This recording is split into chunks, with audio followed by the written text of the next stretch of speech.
Now, let's join Andy, Brett, Randy, and Luke for this edition of Sports Blitz Live. Good morning. Welcome into the Sports Blitz Saturday Sports Countdown. I'm Randy Lee alongside Scott Hardy this morning. 256-234-6221 is our phone number. Love to hear from you. Summer months, just getting kicked off. Scott, plenty going on out there in the world of sports, and if you don't have a lot going on in the world of sports, Lord have mercy, we've got a lot going on when it comes to politics these days and some changes. This week, it's probably as good a place to start as any with what could be coming down the line as far as school choice goes. But this week is about as big a week as I can remember from a legislative standpoint, and you work in that field. So am I off by saying that? No, I mean, you had the week gets started with a primary runoff in the state, and then you have some gun law legislation, some social choice, social issues that were handed down from the courts, and also now we're talking about the possibility of, privatizing or using public funds for private education. And so, I mean, there's a lot going on, and while it may not on the periphery may not appear to be something that impacts athletics, ultimately, especially when it relates to the school choice and the public funds being used for private education, I think that obviously impacts a lot as it relates to sports, because then it allows people to move a little more freely and not have to worry about some of the ramifications as they previously have. Well, let's stick there for a minute, because it's of so much interest to me when it comes to public schools here in this state. And did I read correctly that 23 states have already given the go-ahead to, and I didn't realize this, but certain legislation comes down and states already have, I guess, a trigger in place that once this goes through on a federal basis, that automatically that will go through in our legislatures. And am I right by saying correct. that? Yeah. I'm guessing for the state of Alabama that there's not a trigger in place for that. And what we're talking about, and we'll try to give a little bit more background on that, but we cover a lot of high school sports here. Not only Auburn and Alabama and other collegiate sports here in the state of Alabama, but our bread is buttered by high school sports. And so I'm so intrigued by the opportunity for, I guess, growth of private schools here in this state past where we currently are. Because if you can have a choice on where your funds go, the private schools are already very strong in this state. And in certain areas, they're a huge option. In other areas, they've decided to not quite go that route yet. But I feel like that if you do have a choice and enough funding can go that route, and it's not just a few families or a select handful full of donors that are willing to give to get something started, that you may see some pop up in areas where they haven't before. Yeah, and as we dive into this, obviously you have two strong proponents of public education sitting up here, and my entire family basically has made their living, and in-laws have made their living through education, so especially public education. So I'm a little biased, and obviously my father-in-law works at Chambers Academy, so I've gotten to see a different side of the private school world. But for me, I think that the biggest conversation surrounding it is, if you're a parent of somebody who wants to send their child to a private school, I have no issue with that. But if you're using public funds that travels with that student, I think it somewhat dilutes the quality of product that you're receiving from the public education. So that's less money for teachers, less money for resources, and if you're losing students to a private school, then that system is losing it as well. But I can also see the flip side. If you're a student or a parent of someone who wants to send their child to private school, the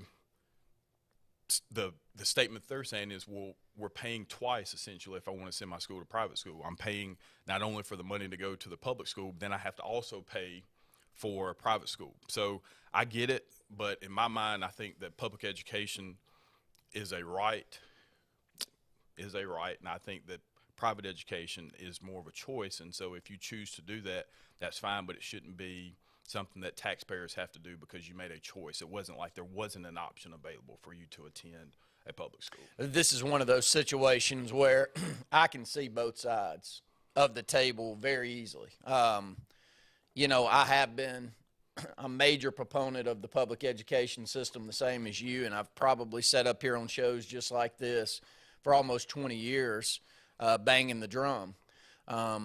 And I'll still bang the drum, but I also see the opposite side maybe more clearly now than I ever have when I have my own kids coming through, and I see how important it is that they get the education that you want them. And, many want their kids to go through a religious education system.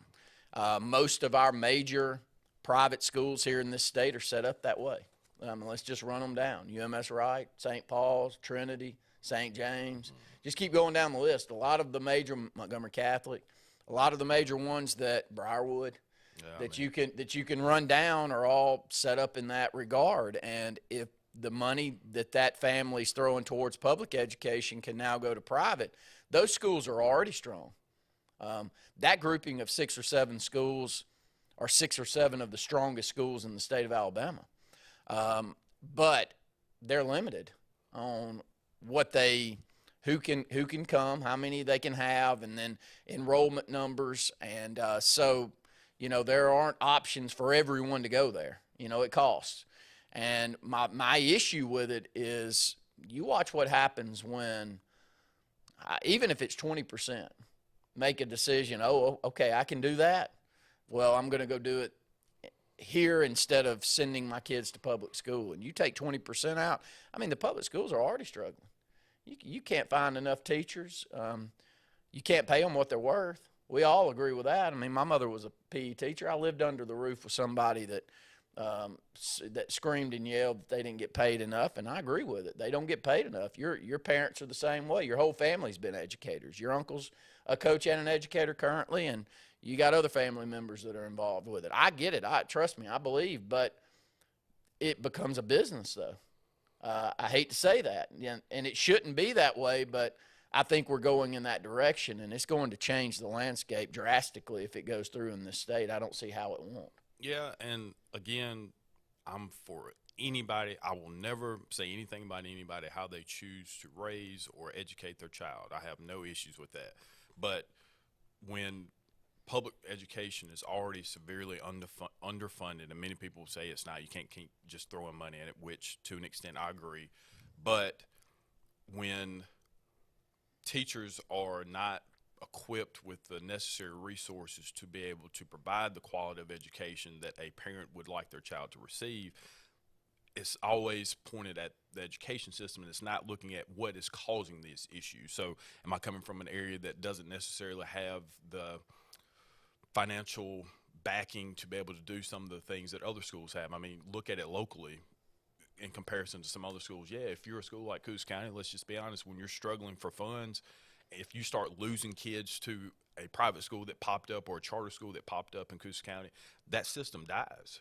So while we do want to be able to create the best opportunity for our kids, public education is an institution in this country, and one that has allowed a lot of people to come out of circumstances that they normally would have been stuck in. Public education is the one thing that is a unifier for everybody, because if you're in a public school, you're with different types of people, different backgrounds, and that's something that we've talked about extensively for years. And you've always made the point that education is the one tool that everybody has access to that can get them out of the situation. Yeah, you can choose not to take advantage of it, but you do have it there. Yeah. Is there not a trigger in place in the state of Alabama? To my knowledge, it's not. There's been and we have like the School Accountability Act, and so there's some things already in place that allow for a student to be able to, wherever they choose to go, they can, as long as they can pay for it. But from an athletic standpoint, you have to be in, the jurisdiction or demographic of people wherever you're from. But in terms of actually going, anybody could go. But as you said, when it comes to private education, you're limited on the amount of numbers, and not to say that education at a private school isn't the same, like you're not getting the same quality of education, but you don't have to have an education background. There's a lot of different things that separate them from a teacher standpoint. From a teacher's perspective. But that, again, I think private schools have a role in our country, and in the state specifically, but I just don't see how it benefits us as a community to lose funding that travels with another student when we need those funds desperately to be able to provide money for our teachers. I think you and I can sit up here and say that all we want, but if this thing gets passed here in the state, it's going to change the dynamic of where this state was 25 years ago when I was in school to where it is now. It's night and day. It's nothing. Like I had this conversation about a month and a half ago, and it's about a coach. I think I'm not sure exactly who it was, but I said, yeah, he went to Jeff Davis High School, and man, they had an unbelievable baseball team. They won state championship like 3 or 4 out of 10 years, and we lost to them. I think I probably was talking about when I was in the 9th grade. We had a really good high school team here. It was Coach Brooks's first year. That was the topic of conversation that I was having, and we made it to the 3rd round of the playoffs, and we lost to a Jeff Davis squad that we weren't equal to. But when I said that, whoever I was talking to was so far removed from that being a thing that they didn't. Hold up now, Jeff Davis had a good. I said, well, I think you don't really understand what Robert E. Lee and Jeff Davis and these schools were even when I hope I don't look overly old there, but even when I was in school, and now it's totally flipped and totally changed. And I think that if you set a precedent in place like this, Scott, just watch out. I think it could be scary for communities like ours that we live in, because so far communities like ours have tried to throw our funding and our backing to our public school, and all of our pride kind of is built in around that. Well, if you're able to fund something else, and it's not a private entity having to fund something else, that could change the overall dynamic. And it's not a dynamic that I want to see change, but I think that you and I sitting up here talking, it really doesn't matter what we think, it's going to change it. Yeah, and to be blunt, I think that, and we've seen it in Montgomery, what happens when you start to see more private schools pop up, charter schools pop up.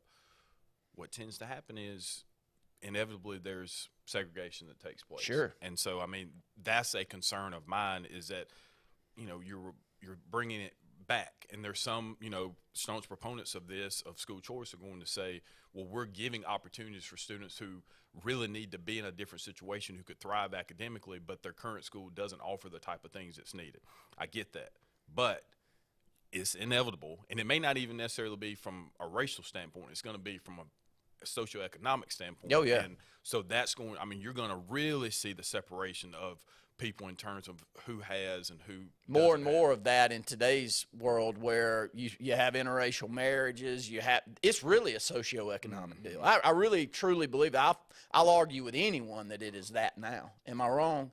And man, that is a sad state of affairs for that talented kid that just happens to come from a socioeconomic background that needs the backing and needs the funding and needs the push and the drive. And you may still be able to get that, but it's going to become harder and harder to pull that off, Scott. And but again, it is what it is. And I think that there will be, the more money that's able to fund those charter school type, private school type programs, it does give more opportunities for kids that maybe don't have the backing to do things. And I hope that that's where it goes. I have my doubts that that's where the effort will go. Well, 2 things. I know we're close to a break, but what it also does, even within the separation, like if you're taking the best kids, like if they're coming from poor circumstances, you're taking the best quality of student, yes, and taking those away from, which means you're taking away potential parents who are involved. And so we've seen it when you start to lose good students, you lose good families, good engagement with the community, and those types of things that really impact the trajectory of the status of your community. But with that, look what happened in Montgomery. They recently, just a year ago, passed a property tax increase, and it was it went a lot smoother than many thought. But their argument was, okay, although a lot of the students are going, your children are going to private schools, the eventual workers are coming from these public schools. Sure are. So yeah. you need your money to be invested in the future workers of the community. So it doesn't matter how much money you have if you don't have the people that can work for whatever business entity that you're in. So it's all tied together. There is a place for both, but you don't want to ever be in a situation where the public schools are so diluted and so segregated that you start to lose attention and focus away from really making sure these communities are thriving. I can't say it any better. We'll talk a little bit more about it as we move on in the program. We've got a lot of topics to talk about this morning. 256-234-6221 is our phone number. Love to hear from you. If you've got a comment, if you've got something you'd like for us to discuss, please call. Farmers and Merchants Bank of Dadeville is building a foundation of strength and trust in the entire Lake Martin community. With our modern branch in Dadeville and caring, attentive staff, we've established Farmers and Merchants Bank as a reliable friend to your banking needs. Whether it's just a savings or checking account or any commercial, auto, or real estate loan, Farmers has local decision-making to build a relationship with you and your needs. Farmers and Merchants Community Bank. Strength, service, community.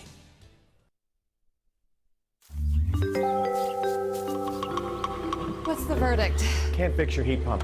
Need a new one. Uh-oh. What are you thinking? I'm thinking Daikin. Call on Kevin Kill in Sunshine Heating and Air at 256-825-4849, Central Alabama's premier Daikin dealer.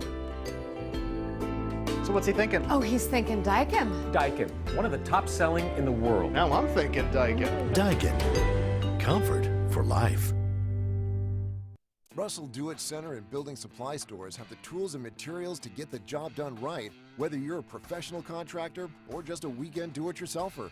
With everyday customer conveniences like a drive-through lumberyard, price match promise, and our Best Rewards program, each of our 9 locations offer top brands and building materials like lumber, hardware, tools, paint, lawn and garden, and much more. Visit today and see what Russell Do-It Center and Building Supply can help you build tomorrow. You want the best opportunity to be successful in life. You deserve that opportunity. Well, you just happens to be in our motto. Central to you, central to your success. Your future is right now. Don't wait. Make your dreams a reality by enrolling at Central Alabama Community College. Register today at cacc.edu. Don't be caught in a dirty vehicle. Lake Martin Mobile Detailing will have your vehicle or boat looking like brand new in no time, and you'll be back driving in style. They specialize in detailing, paint correction, gel coat restoration, and ceramic coating. Take it to the professionals at Lake Martin Mobile Detailing. Call them today at 256-794-2328 or stop by and see them at 702 McCarty Road in Dadeville. Mention this ad and receive $10 off. Lake Martin Mobile Detailing for your cleanest vehicles around. Skag, the toughest name in lawnmowers. Unmatched quality and performance for over 3 decades. The clear choice, the best mower money can buy for work or at home. Top lawn care professionals and discerning homeowners know that Skag means productivity and reliability. Every Skag mower is proudly built right here in the USA. Don't settle for anything less than simply the best. Skag. Satterfield Outdoor Living on Highway 280 in Alex City.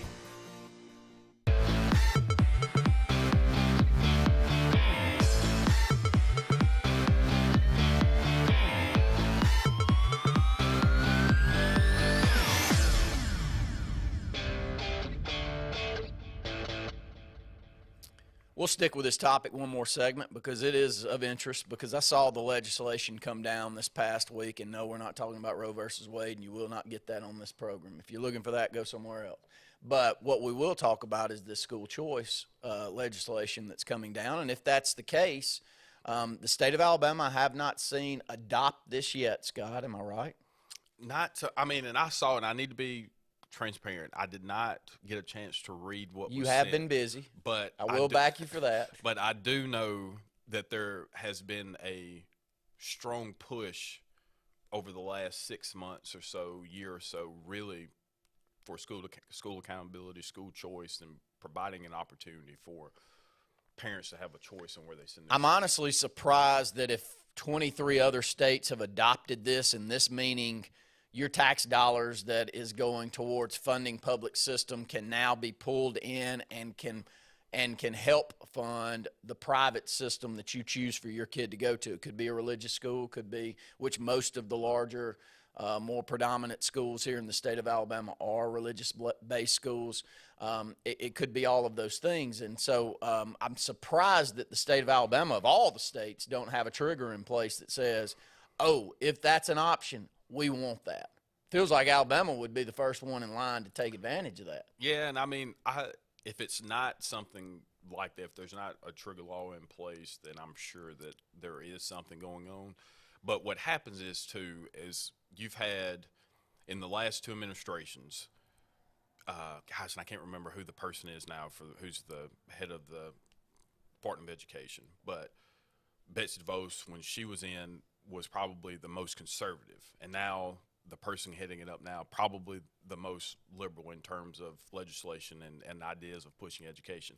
So there's been so much change in a 5 to 7 year period that it's hard to really put a hand on what the direction is going to be, because it changes based on the administration and what their goals are in terms of education and policy and funding and all of those things. But I think COVID, amongst other things, really amplified how much is lacking in the public school system, and how, like, from a mental health perspective, and from just having inclusion of students, and whether it be special ed, whether it be, you know, your normal student in terms of what you're expecting from them. I think that we're just at a point now where it's going to be tough for somebody to say, I want my money. If I'm a non-person who can't afford to go to the private school, then, you know, that's not fair. My kid's now going to suffer essentially because they're losing funding. And on the flip side of that, there's some that may say that if it's a religious-based school, then it can't be tax dollars that are sent to that, because that's, you know, you can't do that. So there's a lot of different ramifications of this taking place. But at the end of the day, I think people should have the choice to do whatever they want to do, but it should be paid for by them. But there are ramifications that are major that would come down from that choice being, yes, choose where you want it to go, but the funding is going to be where the issues will be. And again, back to what I said to start this segment, if there's ever a state that I think that's going to be passed through with a big old fat rubber stamp, it's here in the state of Alabama. There may be some other states that are willing to fight. The only reason I can see the state of Alabama is if the Department of Education and, you know, the teachers union is strong enough to be able to fight it, because they are the ones that are going to suffer the most. Correct? I agree.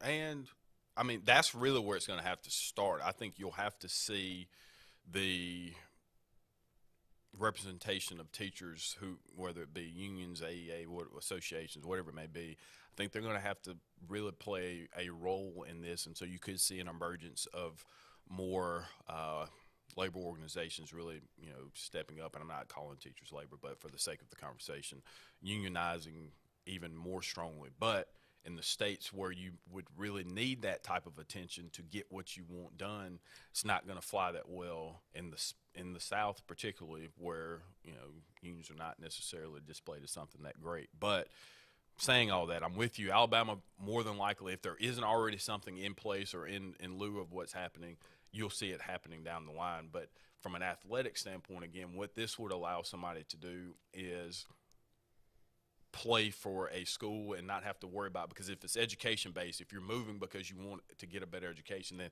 there's no penalty for that.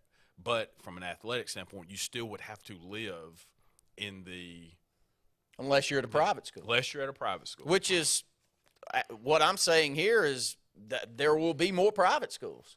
And the private schools that you do have are going to either choose to be larger, or there'll be another one that won't be of his equal in the short term that will pop up right down the road to take in the enrollment number that's really wanting to take advantage of that. And that's going to be a dynamic changer around this state, maybe like we saw 20, 25 years ago when some of your major cities really completely went away from the public system. I'm talking about from a 50-50 demographic. Now you don't necessarily have that in some of these larger cities anymore, and most of those are in the private school system. City of Montgomery, closest to us, that is a prime example of that. So but honestly though, how does it benefit anybody that Montgomery Public Schools are 99% black? That I can't see that benefiting anybody, because the whole point, and I know we were talking about, saying being more well-rounded and all that. There are a lot of social things that take place in a public education that you wouldn't get in a private school, but that just seems like Montgomery is the prime example of this, as how 25 years ago, Robert E. Lee, Jeff Davis, all these schools were big-time athletic programs, were producing high-quality education for these students. And then you see what happens when you start to pull kids away that have engaged and involved parents. The system suffers. And so that's my biggest thing. I don't really care about the funding as much. My concern is that when you start to take out the type of families that you need to make sure that, Kendall's going, because Kendall's parents are concerned and want to make sure Kendall has the best education, somebody whose parents may not have the means or have the knowledge to be able to put forth that, they're going to benefit because they have somebody else who is pushing it. And I think that's, PTOs and all of those organizations, those are important for the students who don't have a representation. Well, it's the reason that everyone has to play in the sandbox well together, and you maybe more than anybody in my life has to deal with this on a daily basis because of what you do for a living. When you're working in politics or around politicians all the time, they're having to play that game, and only a select few are good enough to pull that off. A lot of people feel like they are, but they get thrown in the fire, and the fire just, it just swarms them, and there's nothing they can do about it, really. I mean, I've been there, and I've been around people in leadership roles, and you can watch them. They just wither away as the pressure starts taking hold. And back to this, though, I mean, you got to be able to go on both sides of the aisle and appease people on both sides of the aisle and give and take and know that that's what it takes. And for the most part, what happens with white flight is I'm not doing that anymore. I can't win. No matter how often I'm in the room and we're trying to all get along, I can't win. So I tell you what I'm going to do. I'm going to grab my ball up and I'm going to take it somewhere else and I'm going to play. And we saw that. 25 years ago in the city of Montgomery, that's exactly what happened. And I don't see it going back in. And if you let the school choice legislation go through, my gosh, watch out for the rest of the state. I think that, unfortunately, you'll see more and more of that. And, we have seen it, probably the one, I know we're up against a break, but the one area that I've seen it change probably more than most over the last 10 years is that Chambers County area. The Valleys, the Lafayettes, the Lannettes, all of those, and you've got Lee Scott over in Lee County, and you've got Chambers Academy that's growing like by leaps and bounds. They're two really good schools. Their test scores are great. Their athletics are great. They can either choose to play the private school athletics or they can go to public. That's the thing about sports right here as we sit here on a sports program. All those big schools that I brought up, see, I never said anything about Lee Scott and Chambers Academy. But Briarwood, UMS Wright, St. Paul's, Catholic, Montgomery, St. James, Trinity, all of them play same thing you and I do. So you don't lose anything from an athletic standpoint. And I understand why the association decides to do that. Again, it's a funding and, an opportunity and an outreach for the kids, and you want them all involved in the same. But I'm not smart enough to have a good answer for this guy. I think dialogue like this is what matters, and it's not necessarily always what takes place. I think the people that are impacted by it the most, or at least have some knowledge of this, should be more involved in some of these decisions. And a lot of times, and this is no knock on any elected official because I get it, believe me, but you're forced to make decisions on things that you don't necessarily have all of the information and knowledge about. And so it's who's presenting it to you, there's all these different things that come into it. So honestly, if you haven't been in a school system, there's no way that you can say what benefits. Nothing bothers me more than, I don't care if you're left-leaning or right-leaning, but let's just say you're left-leaning just for smile's sake for us two up here. And you tout all of these things, but yet you send your kids to a private school education with a bunch of other very affluent people. And I'm not I think that's great. Look, I've got my own 2 kids. It is my most important things. I got to raise them up, and I got to give them an opportunity to succeed. But it's very hypocritical to sit up there and tout things that you don't necessarily adhere to yourself. And we get that in the national. So I hear you loud and clear, Scott. That's exactly right. And there's a lot of people that end up in leadership roles that were never raised in an environment like you and I were raised in. And it's hard to understand how the give and take has to go to appease people and do the right thing and make people feel like they've got, you know, their say. I know we're up against a break. We'll take another break. We'll come back. We'll hit a little bit more on this and then move around and talk. Jabari Smith didn't get picked number 1. Yeah, it's going to be all right, I think. I think he'll be fine. I like the Houston spot that he ended up in. More of the Sports Blitz Saturday Sports Countdown right after this. Growing your business isn't just one thing. It's a million little things. Should you lease, rent, or own? How fast can you get that part? Does it fit the budget? That's what your local cat dealer is here for. With expert advice, flexible financing, and industry-leading equipment, you can get the job done, day after day. Visit ThompsonCat.com, their compact equipment provider. WOTM is the television provider for all Alabama High School Athletic Association championship events and special programs. WOTM is your home for the Super 7 football, state finals basketball, baseball and softball state championships, the AHSAA weekly show, and WOTM also produced the first ever football playoff show, Super 7 preview show, and reclassification reveal show. Your exclusive home for all things AHSAA is WOTM. Contact your local cable provider to request WOTM to your channel lineup. You want the best opportunity to be successful in life. You deserve that opportunity. Well, you just happens to be in our motto, central to you, central to your success. Your future is right now. Don't wait. Make your dreams a reality by enrolling at Central Alabama Community College. Register today at cacc.edu.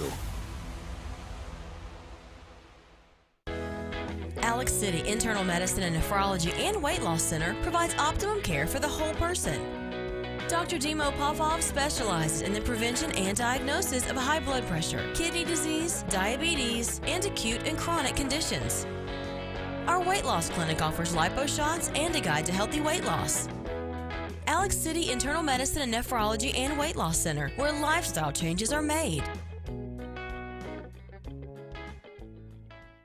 When the Lake Martin area wants country, it turns to Kalijah Country 97.5. Lake Martin's best country. Goes like 1 margarita, 2 margarita, 3 margarita shot. And if the house just keeps on winning, I got a wild card up my sleeve. I wish grandpa's never died. Lake Martin's best country is on Kalijah Country 97.5. For more than 40 years, Ingram Equipment Company has helped companies, towns, and cities with their dirtiest, most challenging jobs by providing the very best equipment and by helping them keep in tip-top working condition. IEC represents leading manufacturers such as Heil garbage truck bodies, Timco sweepers, Step pothole patchers, and many more. We proudly support all athletes and teams that compete across the state and wish them good luck this year. Ingram Equipment Company, ingramequipment.net.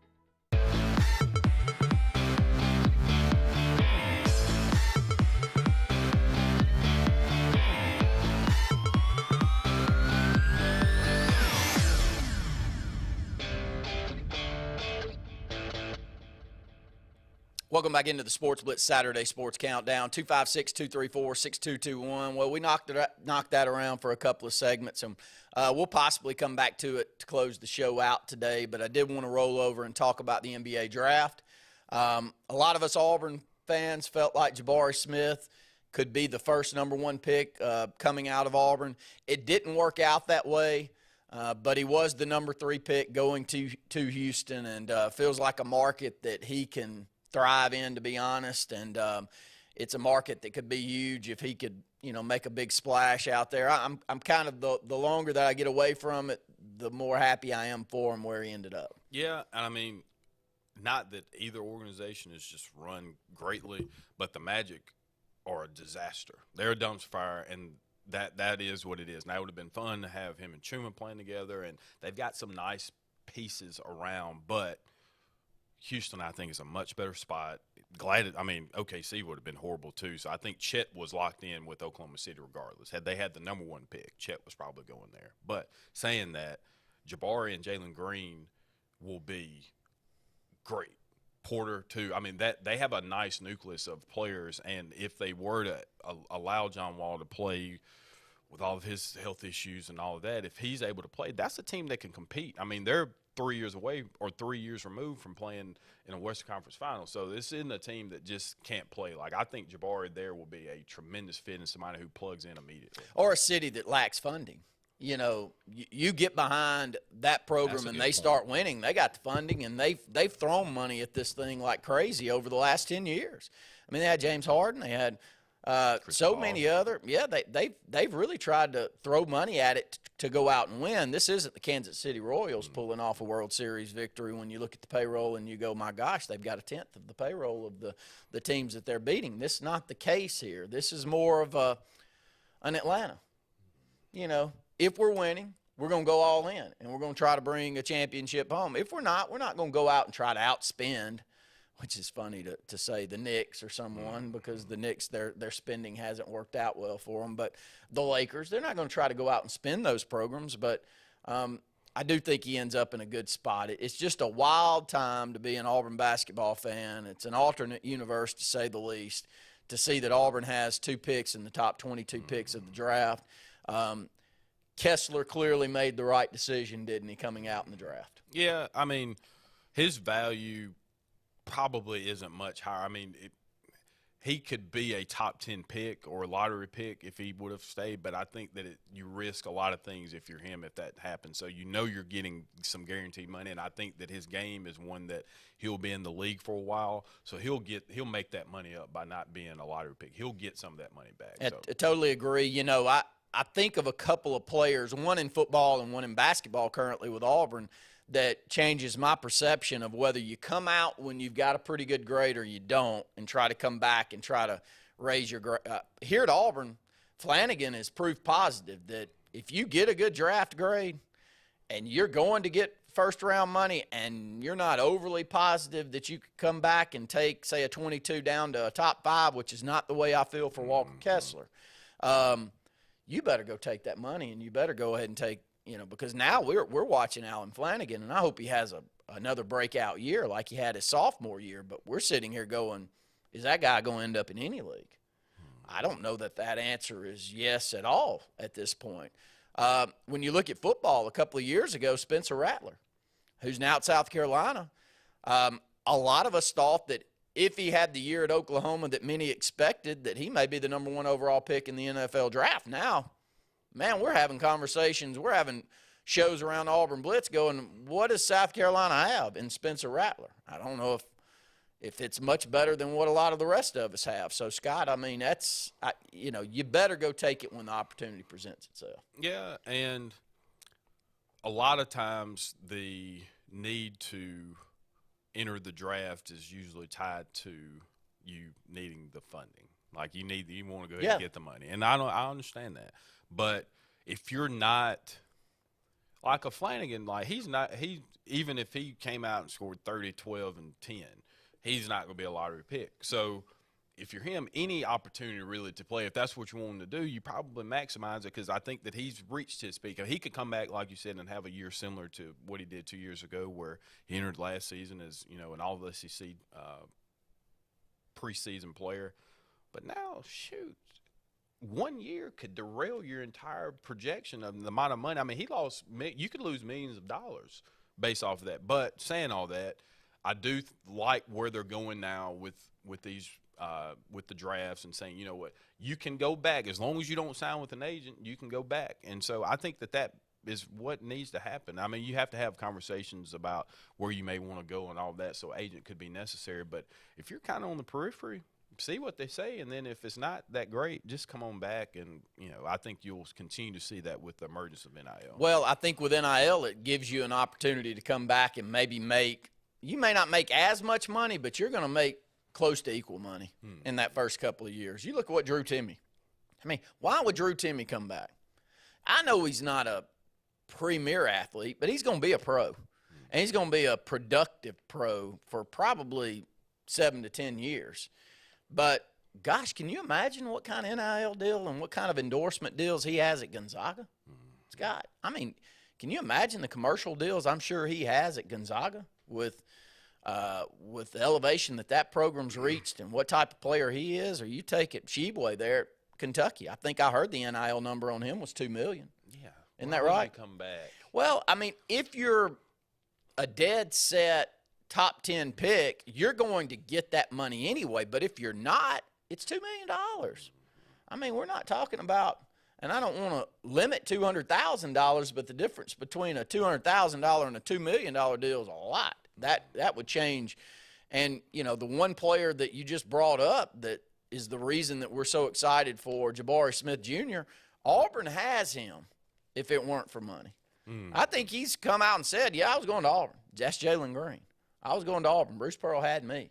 But he went the G League route. I think he got a little over $1 million to go that route. Am I right? Yeah. And that was right before the NIL options came out. Now he goes to Auburn. It's crazy, but those two guys would have been at Auburn together. So it's a different world, and I think that the options are good, though, if you want the best to stay around the college game. Now, you're going to have to find out a way to fund it. I mean, Auburn doesn't have a chance on Suni Lee if there's not NIL deal sitting there. But now we got the opportunity for her to go on pretty much a circuit. And every gym she goes to on a Friday night packs itself out. You think that's not good for the sport of gymnastics in the SEC? It's great for it. It's wonderful for Auburn, but I think it's good for the overall product of the SEC and gymnastics to have people like my daughter dying to go over there and watch Suni Lee in gymnastics on a Friday night. And I think it's a good thing, but I do think it's going to be a moving discussion that you and I have about every Saturday. Yeah, and I mean, I feel like we talk about it a lot, and people may say that we didn't, which we do, but every week there's an angle that could be tied to it. And you're talking about, like this week was the 50th anniversary of Title IX. Yep. And who's being impacted the most and who's been able to increase their brand the most has been female athletes with NIL. The top, maybe 4 of the top 10 people in terms of NIL exposure and their valuation are females. You got Suni Lee, you have Liv, she's a gymnast at LSU.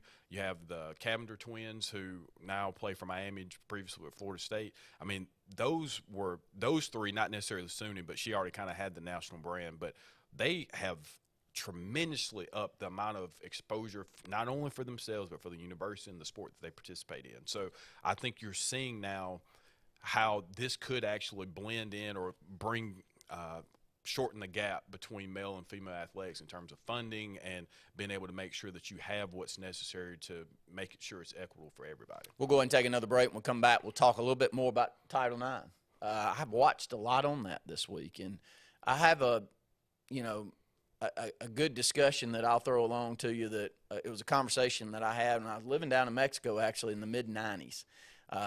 And they were touting Title IX and how good that was for women's athletics. And when you look at what our women have done in comparison to the rest of the world based solely off of that Title IX legislation that went through, I mean, nobody competes with our women. Soccer. And it's soccer, basketball, all of it. And it's because of that college tie to women's athletics, and then you add NIL in, I can't imagine that that's going to change. It's going to do nothing but go up from here.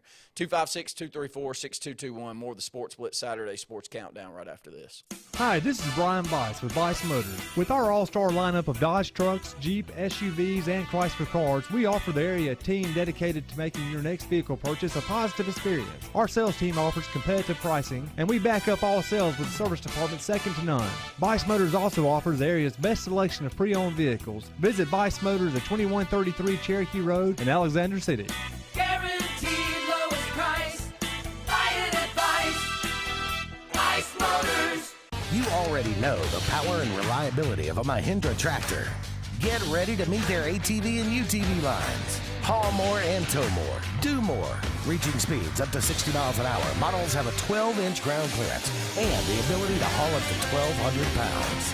There's a Mahindra utility vehicle and a model specifically to get the job done. Test drive today at Lake Martin Tractor and Outdoor. Serving Tallapoosa, Coosa, Clay, and Talladega counties. 256-392-3613. Hi, I'm Scott Blake. I'm Angie Richardson, and we are the loan team here at Movement Mortgage. Whether you're a first-time home buyer or you've gone through the process before, our mission is to help you move forward with the purchase of your future plans. Call me at 256-397-2771. or call me at 256-794-1003. Scott Blake, NMLS number 527945. Angie Richardson, NMLS number 216556. Movement Mortgage supports equal housing opportunity, NMLS number 39179. For licensing information, please visit NMLSConsumerAccess.org. Hey guys, this is Nate Paz with Airport Motors. I'm Connor Branch with Fairway Auto Brokers in Opelika, Alabama. And this is your first ever Lake Martin Summer Car Blitz. That's right, Lake Martin. Airport Motors and Fairway Auto Brokers is teaming up for the very first Lake Martin Summer Car Blitz. Make sure to check out either website for the very best selection of pre-owned luxury trucks, SUVs, and sedans in East Alabama.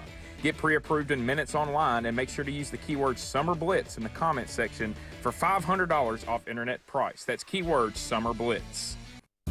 Castelluccio Fine Italian Dining in downtown Alexander City is rapidly becoming the region standard for Italian cuisine, as well as hand-cut filet mignon, fresh Gulf seafood, and the area's best Italian import wine selection. We offer true old-world charm with unmatched hospitality. Like Castelluccio Fine Dining on Facebook to keep up with daily lunch and dinner specials. Also new, we offer catering for your family and small business, so call and order. Castelluccio, downtown Alexander City, where the only thing that rivals the flavor is the dining experience.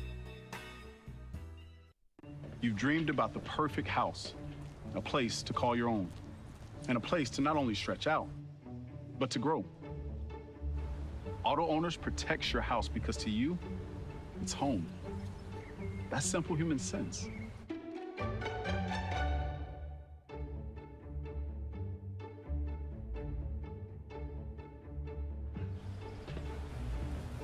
Happy to help, man. I was just over there talking to myself anyway.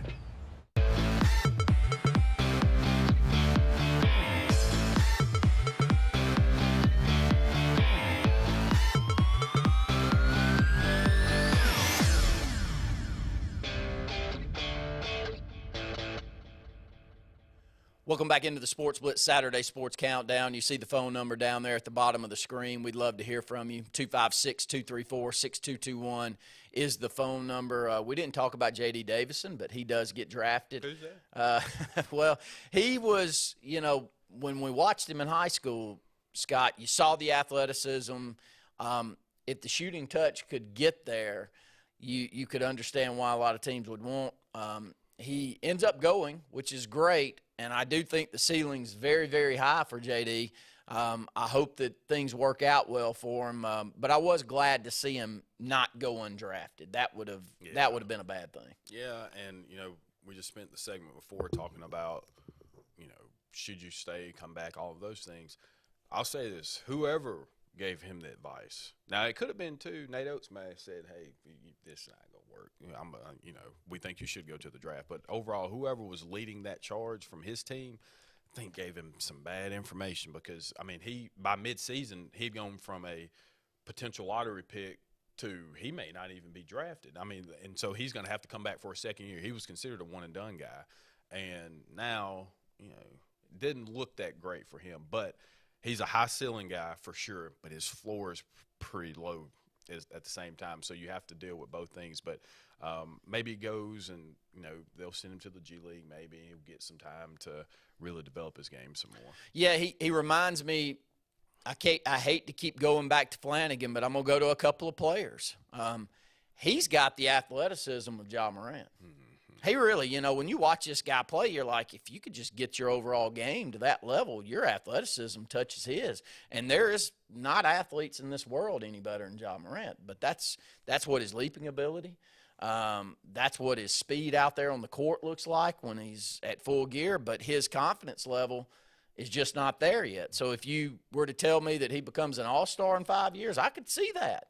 If his confidence goes through the roof, his athleticism is there, but he's also got the floor of – I'm hoping that floor comes back up this year, but what we saw from Flanagan this past year.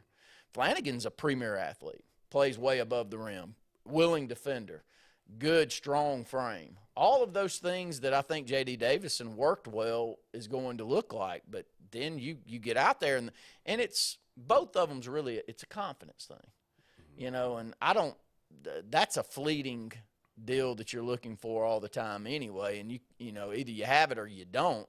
But I'm hoping for both of those guys. I think their ceiling's so extremely high that I hope both of them's confidence level reaches where that ceiling could go.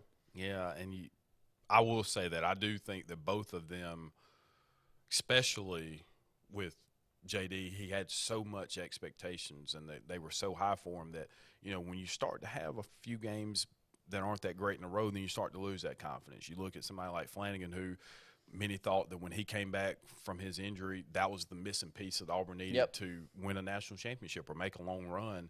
And you could see it. I mean, there were even just simple layups. Like, it was a struggle to watch, and it's disheartening to see that because the talent level is there, and it has to be a frustrating thing, especially from an Auburn perspective when – your dad is an assistant coach and, he's telling Bruce, well, don't play him. Then if you don't think he can play, which he never did, he played consistently. His numbers weren't there. So that shows at least the confidence was there from the coaching staff, which should be able to do something. Yeah. After what you saw his sophomore year where he had to really step into a point guard role, averages 14 and 7, great defender. There was no part of me, his free throw shot looked completely different from his freshman to sophomore year. So there's no way to watch it and say that same progression is going to happen the next year. It just didn't work out that way, and I hope that it does moving forward. But it's also tough on a team. You've been involved with teams, I know, Scott, over the years, and I have as well, where if you got a great player but things aren't going real well for them, and you can sense that it's a confidence thing, everybody is putting so much effort into trying to build them back up because the whole team performs better if they do get somewhere near where their ceiling was before they went. And baseball's the sport where I can think that it's happened more than most, because that's a fickle sport. You can be swinging a hot bat and you can go 7 out of 10 or you can go 0 out of 10 the next 10 at bats, and you just don't know what's going on and you're down, and some people can handle it better than others, but everybody around you wants you to get back to that 7 to 10 form. But it's not the easiest thing to do, and I got that feeling from the Auburn basketball team this last year. You could watch them out there playing; they were just trying to. You could feel it. Ag him on. You could feel like the tension of them, or just their attitude towards, man, we want him to get. They'd get him the ball and tried to put him in positions, and so it does take a strain at some point, because at what point do you start to jeopardize your opportunity for success by trying to elevate somebody to get back to what your expectation of them should be or is? So like JD against Auburn last year at Auburn Arena, where I don't think he scored and he didn't hardly shoot, but that was all my gosh, a guy like that's potentially a top, and we said that. We kind of prodded our Alabama fans like, man, if this is a top 10 pick and he hadn't scored a point, scored a bucket against his top rival, with the athleticism he's got, the only reason for that's confidence. Yeah. So I hope that he gets there. We're up against another break here on the Sports Blitz Saturday Sports Countdown. Whether it's Lake Martin, Lay Lake, or Logan Martin, boaters from all over the state of Alabama come to Alex City Marine, just off Highway 280 in Alexander City, Alabama, because it's worth the drive. With the best deals on unbeatable Suzuki outboards, Manitou and Landau tri-tunes, and a great pre-owned inventory while they last. Alex City Marine is the pros the locals know. And no matter where you're from, when you're here, you're local to us. Alex City Marine, just off Highway 280 in Alexander City, Alabama. AlexCityMarine.com. WOTM is the television provider for all Alabama High School Athletic Association championship events and special programs. WOTM is your home for the Super 7 football, state finals basketball, baseball and softball state championships, the AHSAA weekly show, and WOTM also produced the first ever football playoff show, Super 7 preview show, and reclassification reveal show. Your exclusive home for all things AHSAA is WOTM. Contact your local cable provider to request WOTM to your channel lineup. You don't have to ask who, what, or why. Who's Diner is the go-to place for breakfast, lunch, and dinner. Conveniently located at the corner of Highway 22 and 280 in Alex City, Who's Diner offers the best meals and the best deals in town. Try our fresh, made-from-scratch pancakes, chicken salad, Philly cheesesteak, or the Who Burger. It doesn't get any better than who? Who's Diner, of course, on the corner of Highway 22 and 280. Who's hungry?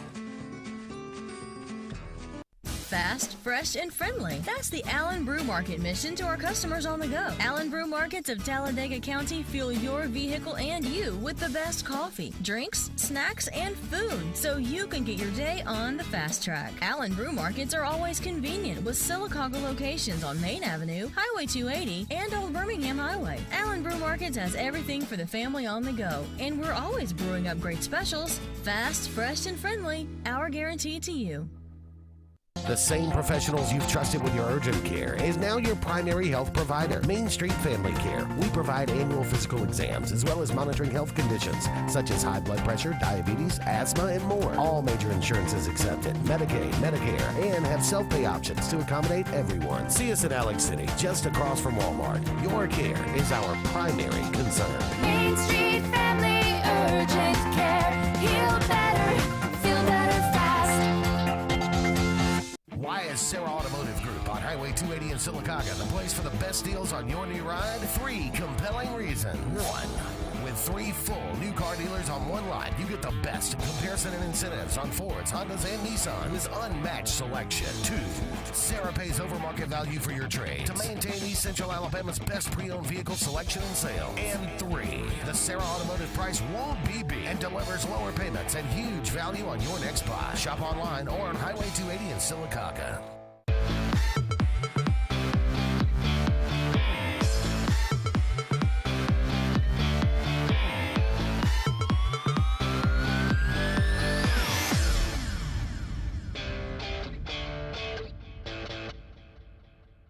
Scott, we're getting well into recruiting season. Got 7-on-7 tournaments going on all over the state.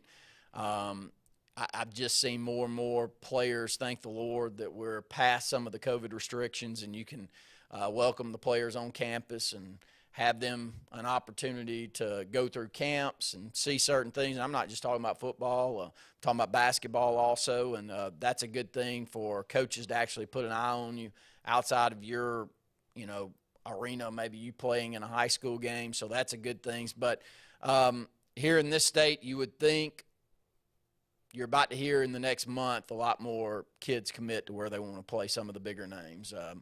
How does Auburn and Alabama close things out, in your opinion? I think Alabama will continue. I think our good friend Austin Robinson sent something the other day about Auburn being 14th, which they are, but Alabama's like 7th or 8th. So it's not, we clearly, that was in the conference, so we clearly know that's not going to be the case. So I think that they'll finish out strong. But I think Auburn has a really good chance to close in on some guys that we weren't expecting. And I think what you said, and we've talked about it previously, is, Auburn is a place where you got to get them on campus. You have to get them on campus. So that time period with COVID where you couldn't do that really limited some opportunities. So if you haven't been to Auburn and you've only had conversations and then you know what it is about Alabama, you know what it is about Georgia, well then, all right, you're probably not coming. But if you could get them to campus and really see the environment that you could be playing for and the culture, I think it helps. Let me go ahead and take this phone call. Caller, you on the Saturday Sports Countdown. Hey, guys, it's Luke. How's it going? Good, Luke. Good to have you on, buddy. We'll carry you over. If you'll stay with us a couple of minutes here, we're going to carry you over into the second hour of the show. Sure. We're talking recruiting right now, though, and we're kind of wondering how many of these top recruits do you see making a decision over the next month or so with all the 7-on-7s going on before the high school season starts? Well, I think there'll be a lot of them. I know Alabama just got a commitment yesterday from one of the top 2024 guys, or at least a fast-rising guy that I think will be one of the top 24 guys, Perry Thompson, a wide receiver out of Foley. Alabama's had good luck with wide receivers out of Foley generally, so I think that's a positive. I know Peter Woods will be making a decision on July 8th. It wouldn't shock me in the least if he committed to Clemson. He might commit to Alabama. I would say it's 51-49 in favor of Clemson right now. That's my take on it. He comes from a very Christian background. His father is a preacher, I believe, and of course Debo Sweeney being a man of devout faith, I think that has played a role in this. But in the end, now, I mean, he can commit, but he had the pressure to go to Alabama and the allure of playing at a school he always wanted to play for may be too much. And he may flip to Alabama eventually, but it wouldn't shock me at all if on July 8th he committed to Clemson. And there's some other guys that are going to be committing. I know Alabama's expecting a commitment from the top JUCO player in the country. I think that's July 5th. He's a wide receiver, very fast, very good player. It's not necessarily a position of need for Alabama, but he's the kind of guy that you want to pass up. But overall, I mean, if you look at the players in the state of Alabama, I mean, again, we've talked about how great a year it is, but I think there are going to be some dudes that Alabama wants they miss on, and I think there are going to be some dudes that, I think Auburn would normally think they will get, and they will not get. I mean, I think it's going to be a wild ride this year in recruiting. We're going to go ahead and take our top-of-the-hour break. When we come back, we'll keep Luke Robinson on the phone with us. 256-234-6221 is our phone number. More of the Sports Blitz Saturday Sports Countdown right after this. Hi, this is Brian Bice with Bice Motors. With our all-star lineup of Dodge trucks, Jeep, SUVs, and Chrysler cars, we offer the area team dedicated to making your next vehicle purchase a positive experience. Our sales team offers competitive pricing, and we back up all sales with a service department second to none. Bice Motors also offers the area's best selection of pre-owned vehicles. Visit Bice Motors at 2133 Cherokee Road in Alexander City. Guaranteed lowest price. Buy it at Bice Motors. WOTM is the television provider for all Alabama High School Athletic Association championship events and special programs. WOTM is your home for the Super 7 football, state finals basketball, baseball and softball state championships, the AHSAA weekly show, and WOTM also produced the first ever football playoff show, Super 7 preview show, and reclassification reveal show. Your exclusive home for all things AHSAA is WOTM. Contact your local cable provider to request WOTM to your channel lineup. I'm Jimmy Goree with Goree's Furniture. We would like to invite you to come shop our huge selection of furniture. But if you don't have time, we have over 2,000 items you can have shipped directly to your home. Go to GoreesFurniture.com, look for 48-hour quick ship. Shop, click, ship, it's just that easy. You can shop us here, or you can shop us online, only at Gorees Furniture. Your express way to saving. If you haven't been to Big B Barbecue in Alex City, then you're missing the best barbecue around. Big B has everything from the best pulled or chopped pork, chicken, and beef to cheeseburgers and grilled chicken salads. Bring your friends and family out for a great dinner and sit outside on our beautiful patio, or sit inside and enjoy your meal by the fireplace. So come in and join us and enjoy the best barbecue in the area only at Big B Barbecue, located on Highway 22 West in Alex City. You want the best opportunity to be successful in life. You deserve that opportunity. Well, you just happens to be in our motto, central to you, central to your success. Your future is right now. Don't wait.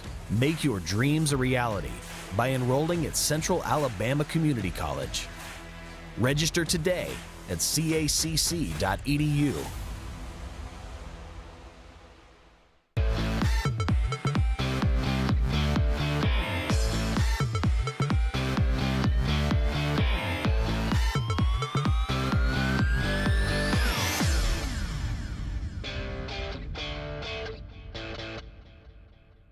Welcome back into the Sports Blitz Saturday Sports Countdown. Got Luke Robinson on the phone, and Luke, we were talking recruiting, and I wanted to stay there with that topic of conversation. There's at least a buzz around Auburn. There are some players that are mentioning Auburn.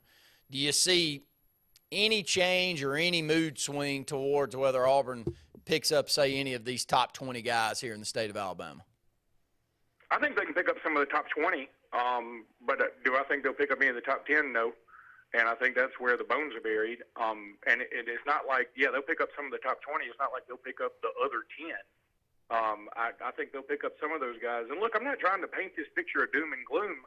All you have to do is go read an Auburn message board.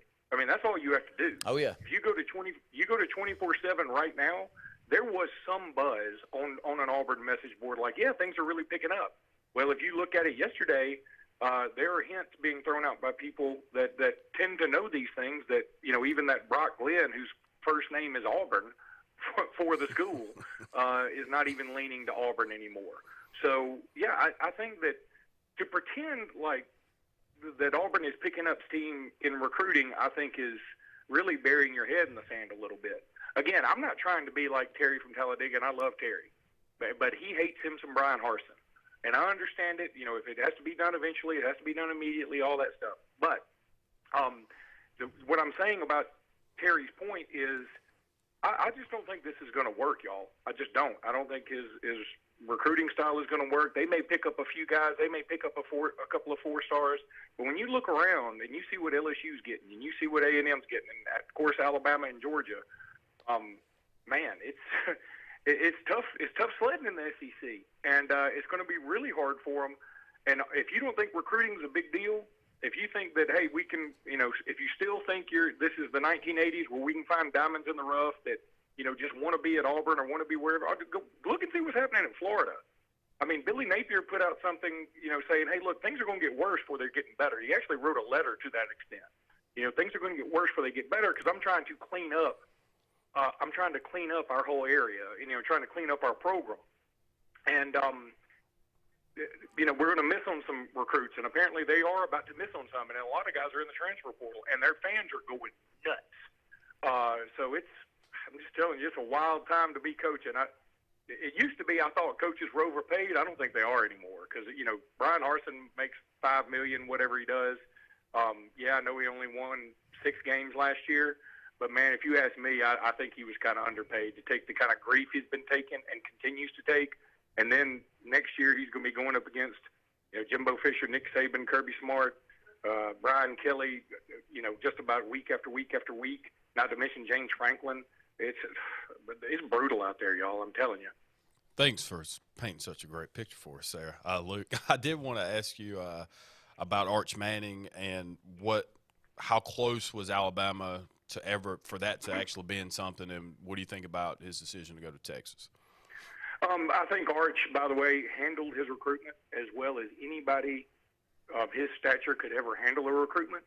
And I found it really cool that all he did one day this week, not even on a Saturday, I guess it was, Thursday, he just put out a tweet and said, I'm committed to Texas. It was very reminiscent of me when Marlon Humphrey committed to Alabama, and he did it during that big ice storm we had. Because I remember I was at home when I got the tweet, and I just thought, that is so random. At a time when everybody's out of school, the biggest news story is this ice storm. Nobody can get anywhere, and he just commits.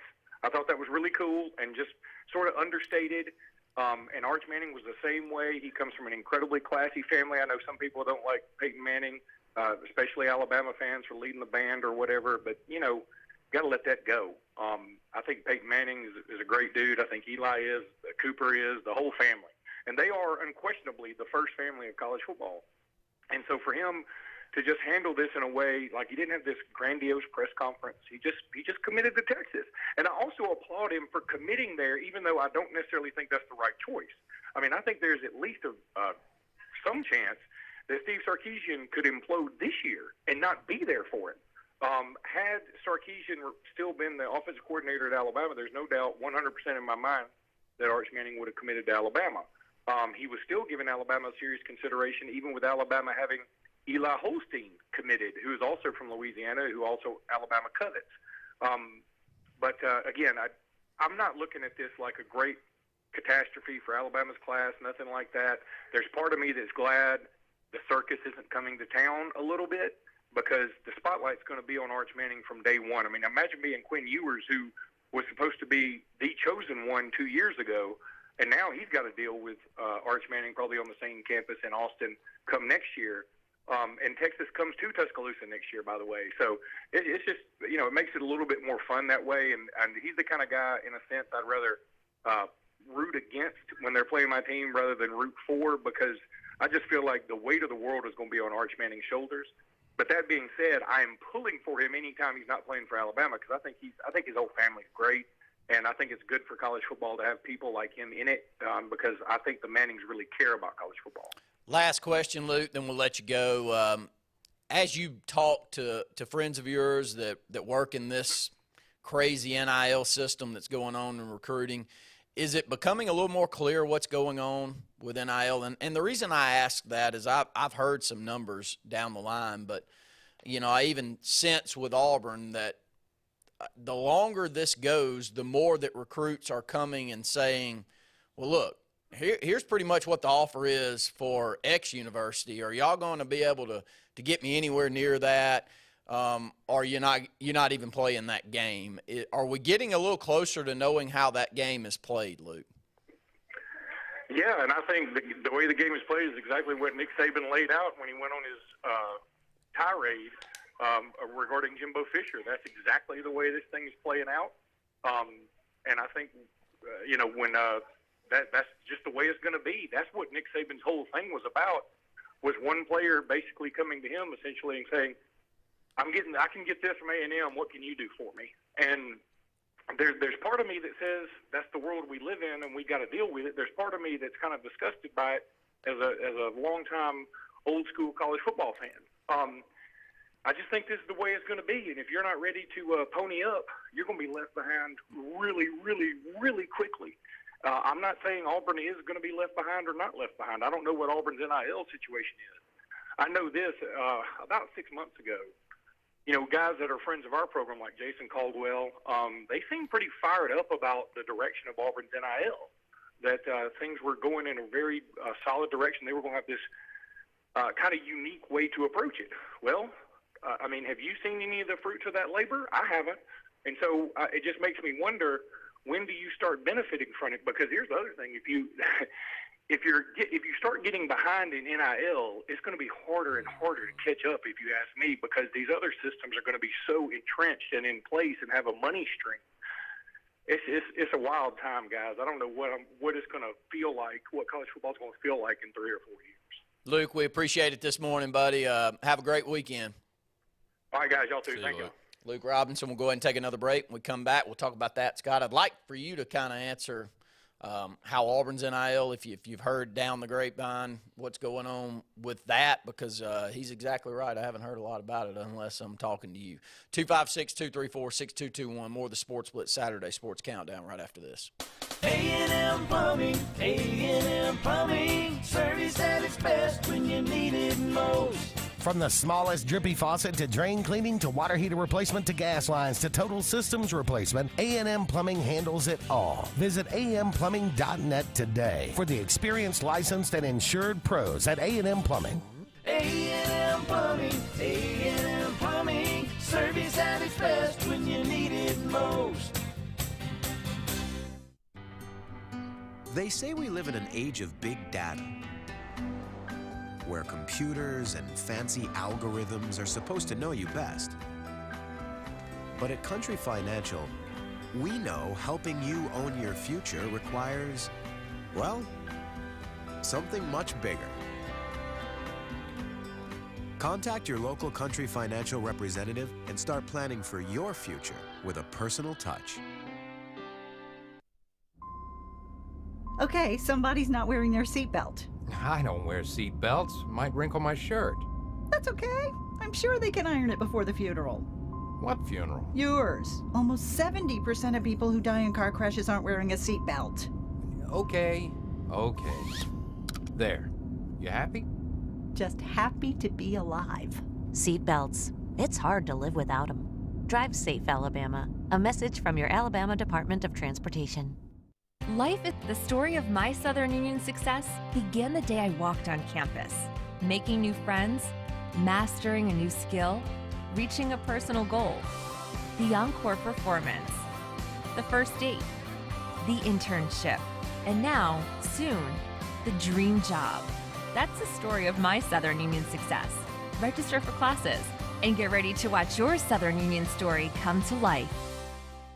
It's time to crank for bank. April 1st through July 4th, you'll be fishing Lake Martin for a chance to win big. With a $100 registration, you'll be fishing for $1 million from Big Fish Real Estate Group and Point Broadband, a 2022 Bass Cap Bass Boat from Russell Marine, 2022 Skeeter Bass Boat from Ashley Outdoors, a 2022 Chevy truck from Lake Martin Cabinetry and Allen Embry Premier Chevrolet, or catch a $1,500 tagged fish. Brought to you in part by Dunning Roofing, Lake Martin Tourism, Mortgage Pro, Fishing Chaos, and Lake Broadcasting. Visit Crank, the number 4 bank.com for details.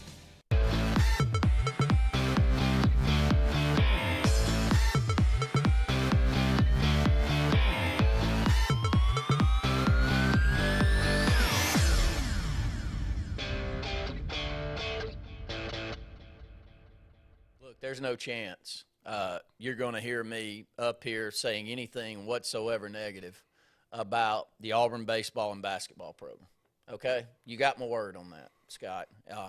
If we're as competitive as we are now, putting the players out there that we are with 2 coaches that I can buy into, I don't care if we lose 75-1 and we're down to the last 6 teams in the College World Series.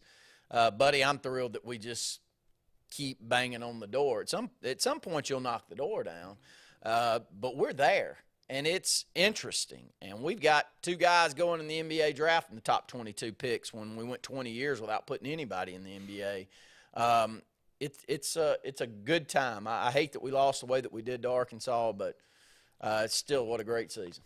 Yeah, I mean, what do you have to hang your head about, especially when nobody outside of Auburn fans and, the team thought they had a chance. They were projected to finish 7th in the West. And so, I mean, somebody has to finish last, obviously. But, I mean, coming out of that is very difficult. But to make the run that they did, to battle some of the midseason things that they had to deal with, finishing 500 in the conference, I mean, all of the things that you would want to have to do to hang your hat on at the end of the season, Auburn did it. And all you can ask for, as you said, is to give us an opportunity. So 2 out of the last 3 years, you make it to the World Series. You can't win it unless you're there. So for teams that say, or fans that say, we're not worried about it. I mean, you only win, it's going to be 2 games. Well, you weren't there. So that's because your program wasn't there. I can guarantee you that if Alabama had an opportunity to say they had been to 2 World Series in 3 years, that would be promoting the heck out of it. So that's what you're supposed to do. And yeah, we can't jump up and throw a parade because our football team's 6 and 7. No, I'm not going to applaud that, but I am going to say, heck of a job, Bruce Pearl, for getting us to consecutive NCAA tournaments. Thank you for getting us the SEC championship in these amount of times. Thank you, Auburn, Butch Thompson, for getting us back to credibility, and we're not dead last in the conference, and getting us 2 out of 3 years to Omaha. Yeah, that means something. So, yeah, as an Auburn fan, I can't just hold my hat with everything in football because everything isn't football now, which is a good thing. Well, you do a better job than most of our crew talking baseball, so I'm going to prod you along here during this segment. Pitching in baseball is so far from where my mental capabilities would have ever taken me 25 years ago to where it is now. Scott, I brought up on the Auburn Blitz this week that I can vividly remember Ben McDonald pitching for LSU and being dominating. Now, he could touch 95 back in the day, and this is a little bit before your time. But Ben McDonald, for the most part, was a 91 to 93 mile per hour guy when the majority of everyone else was 86 to 89.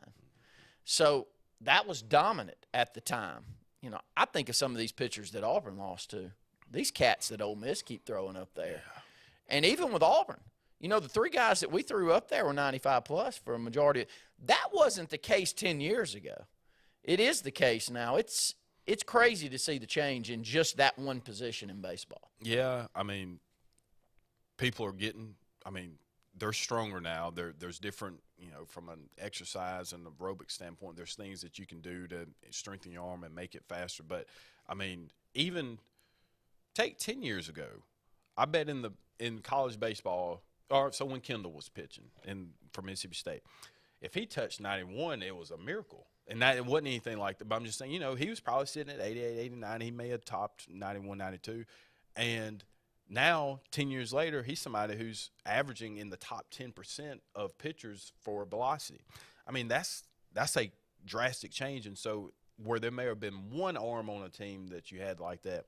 Like you said, I mean, everybody's throwing 90+. And so then it really becomes something. Like when you're talking about pitching, then it becomes more than just how fast can you throw. Now, you really got to be able to pitch, because if everybody is throwing the same thing, you're not separated from anybody else. So having those secondary pitches ultimately is what makes you successful. And it will be interesting to see if that will change overall. I actually had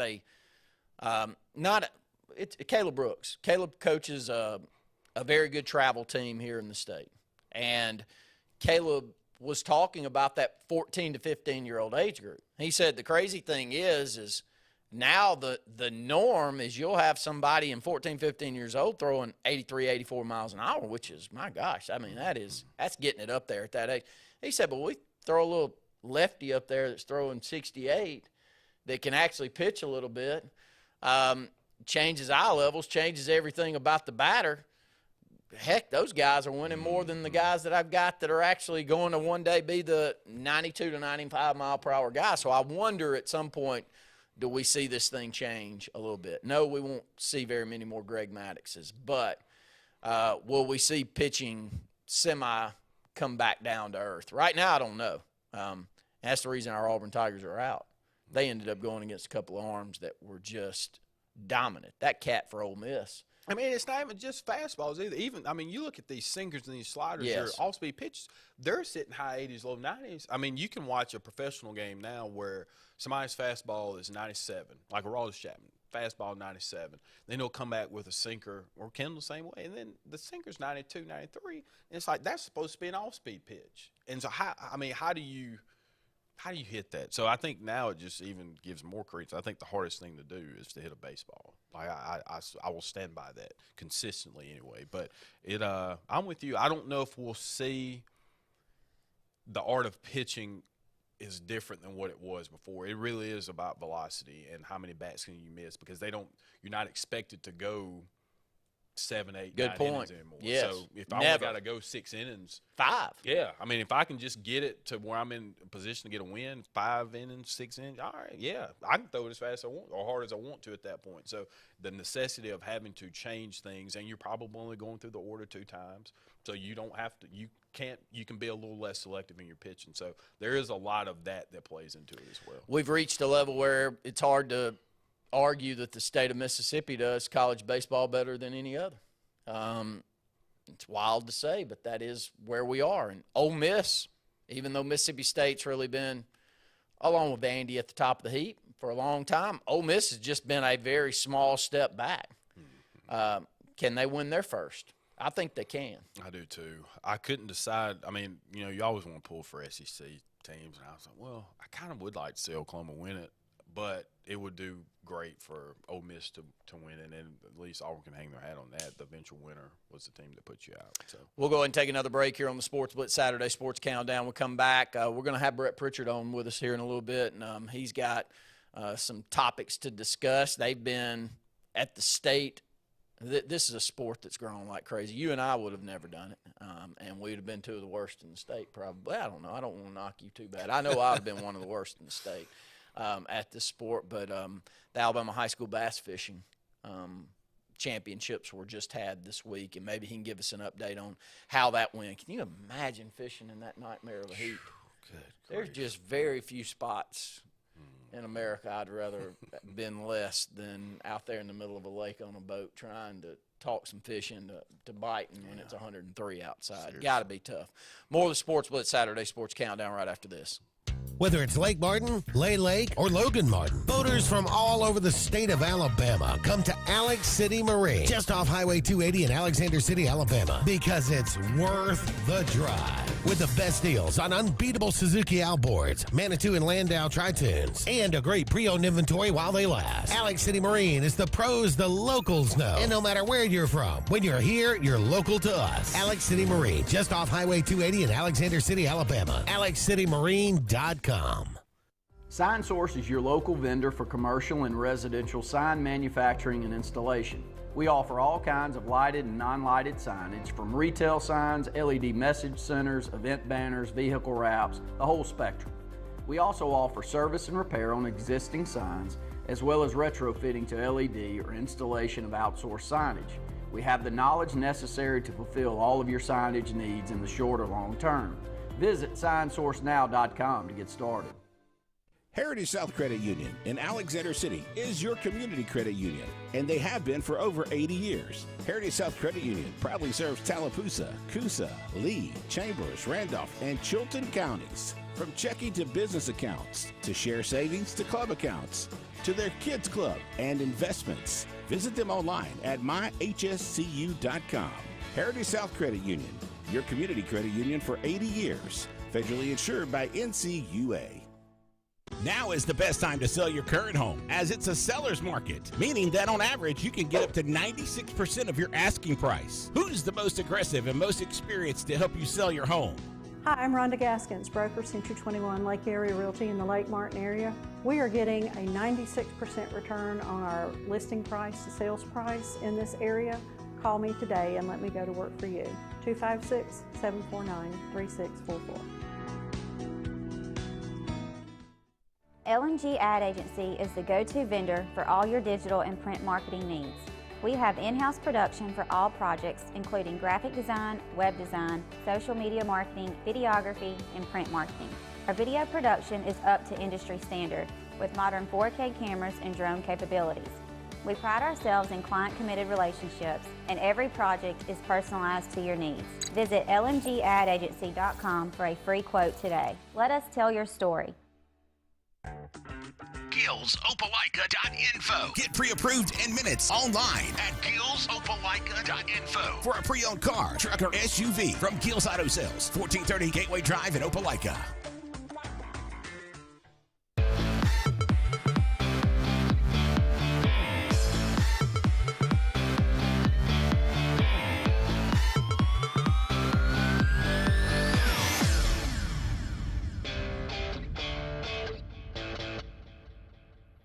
Welcome back into the Sports Blitz Saturday Sports Countdown. Love to hear from you. 256-234-6221. We've been all over the map this morning, from legislation coming down from the federal to the states to make decisions on, school choice and where your tax dollars can possibly go.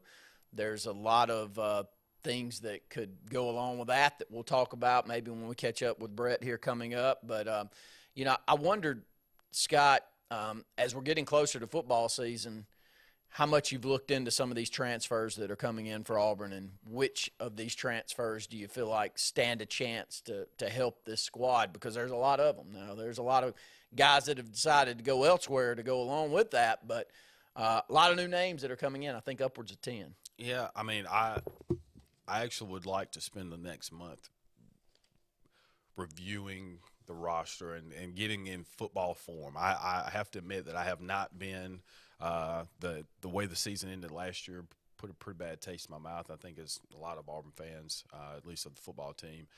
But that's part of the problem I think that Auburn has. Obviously, you are bringing in some other guys, but when we talked about it last week, if you've got 30 to 31 spots open, I mean, that's pretty telling. And I get it because other coaches are hanging the future of Brian Harsin over these recruits' heads, and potential players already on campus that are saying, hey, listen, you come on over here. We don't know what's going to happen with him. And so you're going to continue to hear that. The only way that to be successful, he's going to have to win, but at the same time, there's going to have to be some things in play that allow him to compete at the same level as his counterparts. And so that's all you can ask for if you're Brian Harsin, is put me in a position to be able to compete against the people that you say are our rivals and I need to beat. And if you're not providing the necessary funding, the necessary facilities, the necessary whatever it is, then you can't hold me responsible when I walked into a situation that the players weren't that great anyway, and then we finished terribly to the season, and now I've lost all these other kids, and now I can't recruit because nobody wants to come unless you know you're going to win. So he's in a tough spot. Luke was right. There is no tougher job right now than being the head coach for Auburn Tigers. Yeah, very good points. Transfers that are coming in, we look closely at that this week on the Auburn Blitz program, and I hope that you tune in to Auburn Blitz throughout the week from 12 to 1. Andy Graham does a tremendous job of hosting that, and some of us others just kind of step in and help him out. But here's a little rundown. a little closer look at some of the 10 incoming transfers for Auburn, and just jump in there, Scott, on the ones that you think may help the most. Craig McDonald from Iowa State, last year's stats for him. He's a safety, 41 tackles, 1.5 tackles for loss, 2 INTs, 1 pass breakup. He's coming from a program there at Iowa State that has put a winning product out there, and 41 tackles means he was productive. Yeah, and he's coming in at a position where, like, that's a very active position on Auburn's defense. So, obviously, I think that would be a position that probably he comes in and makes an immediate impact. A ceiling guy that could be very high. Many expect a lot out of him is DJ James, coming over from Oregon last year, 46 tackles, 2 INTs, 5 pass breakups. I would say from a ceiling standpoint, I'm not sure that he will start the season, but I think he's got a good chance to be a starter before the season ends. Yeah, and again, we've been talking about how great we've seen some of these guys come out, especially from the secondary from Auburn. The role in which the safety plays in this defense is very important. So maybe not a starter early on, but his history bodes well for somebody that can be able to compete. Eugene Asante, a linebacker out of North Carolina. Not a lot of production last year for the ACC school at North Carolina. 23 tackles, 1 pass breakup. It's a need position for Auburn, though, Scott. I don't know much about what I would expect from him, but I think that just some warm bodies at linebacker is going to be a need. Yeah, and that's, I think, really my biggest point that I'm trying to make is that, at this point, we really can't – the talent level obviously has to be there, but we just need the bodies at this point. And so not a lot of production from North Carolina, but, we'll see how it goes. We'll run one more down before we take another break here on the Sports Blitz Saturday Sports Countdown. One other really good get, I believe, for Auburn here in this mix is Marcus Bragg coming out of Western Kentucky. He's an edge, 27 tackles, 4.5 tackles for loss, 4 sacks last year. Closing in on double digits when it comes to tackles for loss and sacks combined, Scott. Probably a position where he will not start because I do think our top guys out at the edge are really good, but very good backups, and in a position like that, you need the backups. Yeah, and when you have such high-paced offense, you're going to need those substitutions, but at least the numbers reflect something that you always would talk about. So there's no way you can be, good player defensively, especially on the defensive line, and you ain't making any plays. Not making any plays. I ain't called your name in 3 quarters, buddy. You're not very good. We will go ahead and take this phone call. We got about 6 minutes left here during this segment. Hopefully carry it over a little bit. Brett, we got you there with us?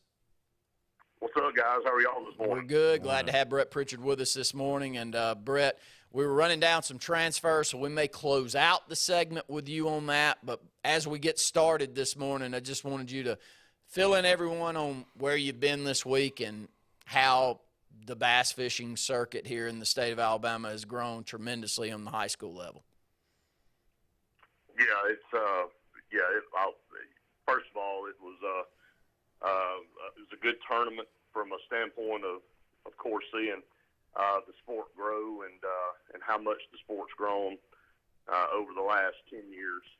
I think ASA BFA, when it started, I think 12 years ago maybe, I think they just had a handful of teams, and schools were just trying to figure out the sport. And, man, it has exploded to, I think on the senior division level here, there's close to 70 high schools now with a team. And when you talk about that from a standpoint of, it may be more than that. It may be closer to 100 now. I'd have to go back and look, but only certain amounts of teams can qualify for the state tournament. And Benjamin Russell's done a phenomenal job. I'll tip my hat to Josh Williams. He's really taken the bull by the horns and grown this sport and this community. And we live in a community that's right for this. A lot of good fishermen, a lot of good kids that have grown up around the sport, and you're starting to see the fruits of the labor. Dable, Reeltown, a lot of these schools around here, they go off and they compete against these other schools in the state, and they always are in the top. So we do it really well here in Tallapoosa County. The state championship was on Neely Henry. It's on the Coosa River chain.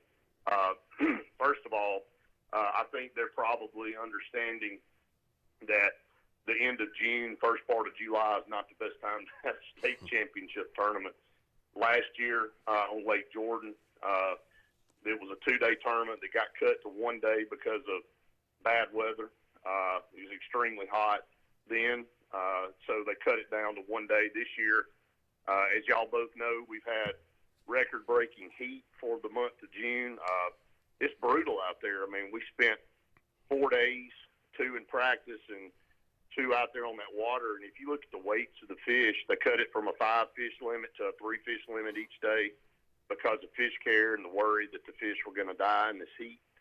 But just putting your kids and putting these boat captains out there on a lake where it's 100, 101, 102 degrees and you're fishing for 8 hours, it's brutal. So the weights were very small, like everybody expected, but you know, those kids really grinded it out. You know, all the kids that were in it, I think there were 220-something boats in the senior division. The junior division's fishing today out there. They have a 1-day tournament. So I think Benjamin Russell is sitting in first currently in the state, the junior division.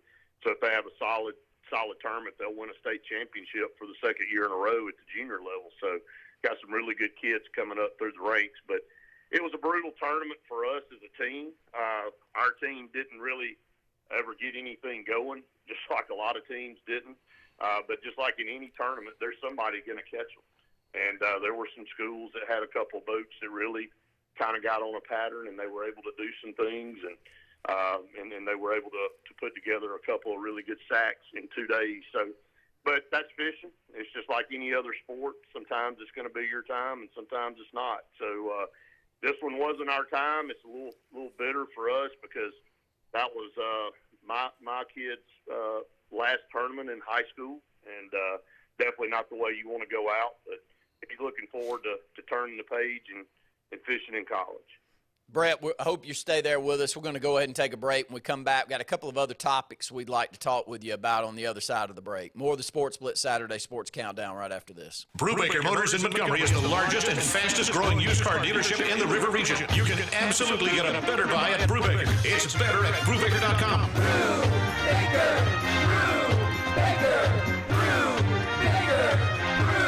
Brubaker. You can absolutely get a better buy at Brubaker. BREWBAKER.com. It's better at Brubaker.com. At C&T Electric, our clients are our priority. For the safety and security of your family and home, our technicians are professionally trained, drug tested, background checked, and wear uniforms with name tags. We're proud to have served the Elk City, Dadeville, and Lake Martin areas for the past 10 years. Give us a call at 256-234-0007 for all your electrical service and repair needs, or visit us on the web at www.cntelectricllc.com and spell out the word "and." For almost 10 years, there's been the go-to place for tires and automotive repair, Right Tire. Right Tire sells all makes of tires for anyone's vehicle and anyone's budget. And with Right Tire, you always get the right prompt service with the right price. Right Tire also can handle all of your bumper-to-bumper automotive needs with certified brake service, alignment, oil changes, tune-ups, and so much more. So when you want tires and automotive done right, see Right Tire on West Fort Williams in the heart of Sylacauga. Right work, right price, every time. Life is a sequence of little successes.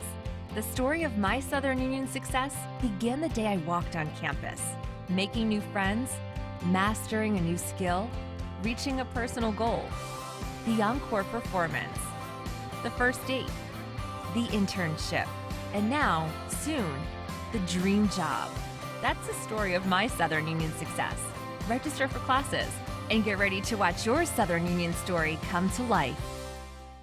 Become a member of the Superior family. Superior GMC Cadillac, Superior Hyundai, or Superior Automotive Pre-Owned. Between our 3 dealers in East Central Alabama, we offer the superior selection and service for any buyer's needs.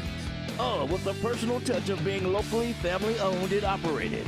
Check out any of our dealers online, or our 3 great lots in Anniston on Quintard, or our pre-owned superstore in Pell City, and join the Superior family of value.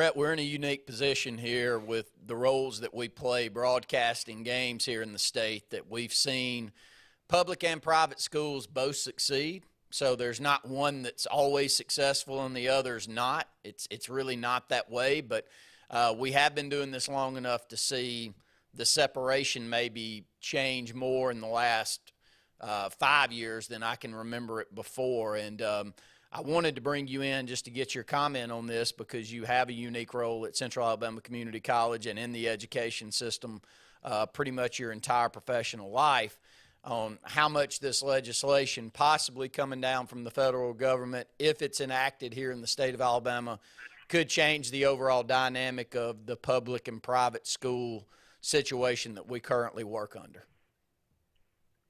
Yeah, I mean, I don't think any of us really know to the extent, but I think we kind of have an idea of where this is going in the big scheme of things.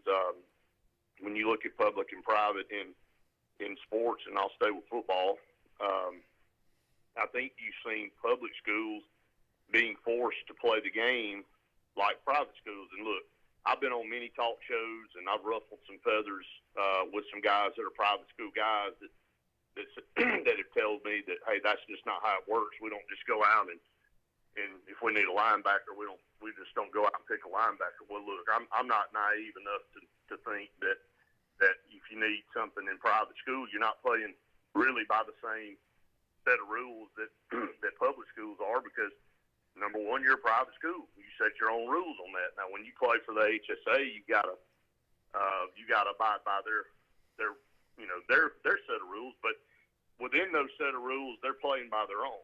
So when you have tuition and you have really no territory and guidelines and specifications that you got to live in a certain community to go to that school, then you can kind of do things a little bit different than a school that has those rules on them. I say all that to say that public schools have felt the pressure to see what they're doing now about going out and getting players. Let's just be honest about it. I mean, you got kids moving all over the place right now. And you got a Thompson High School a program that wasn't relevant for 30 years, and now all of a sudden they're a national powerhouse, and you got kids moving in from all over the place to go play there. There's nothing that you can do about it, but all they're really doing is emulating what the private schools have been doing for forever. And so if you got the materials and the resources and the equipment and the coaches and the salaries and everything to do it, then you can build that in your community. If you don't have that, you're not going to be able to compete. So, and we all know that each community is different. If you got kids, you live in a more populated area, you got more to pick from. If you live in a more rural area, you just kind of go with what you get. That's why you see a lot of good teams or a lot of good programs have some down years, because it's a cycle. Some classes are stronger than others. Some have a little bit better athletes in those particular classes than others. I mean, I think we're about to experience that here in Alex City. I mean, you can look down at those 8th and 9th grade classes, and you can see what they've done on the field, and you can see what some of them are already doing at a varsity level at 8th and 9th grade. And it doesn't take a rocket scientist to figure out, hey, that group right there, as they keep getting older and more mature, they're going to get a lot better, and they're going to be really good. So I think that's where we are with it, and basically with choices and giving other people giving people more options. It's the natural thing to do, is to take your child and put them where you think they're going to have the best opportunity to succeed, whether it be in academics or sports or whatever. That's the world we've created. It is, and it's ever-changing, maybe as fast as any time in mine in your life. I mean, we lived through the change that we've talked about in Montgomery, where when you and I were in school, it looked nothing like what it currently looks like now. And, my question is, will a legislation like this change the overall look of even areas like ours and other areas around the state that are like ours? Will that change that look a little bit more? We don't know, but it is worth our time to at least talk about it, because if it does change, it's going to change the overall dynamic of high school sports here in this state. Brett, did want to get your feel as we got a couple more minutes on this segment. Do you have a sense that Auburn's gaining some traction when it comes to football recruiting? If they are, they're going to need to close the gap and close in on some of these top-tier recruits here in this state probably in the next couple of months. I don't see it, unfortunately. Again, maybe they're holding back and waiting as far as the deals that they've got coming with some of these guys in this talented class. Luke and I talked about it Tuesday night.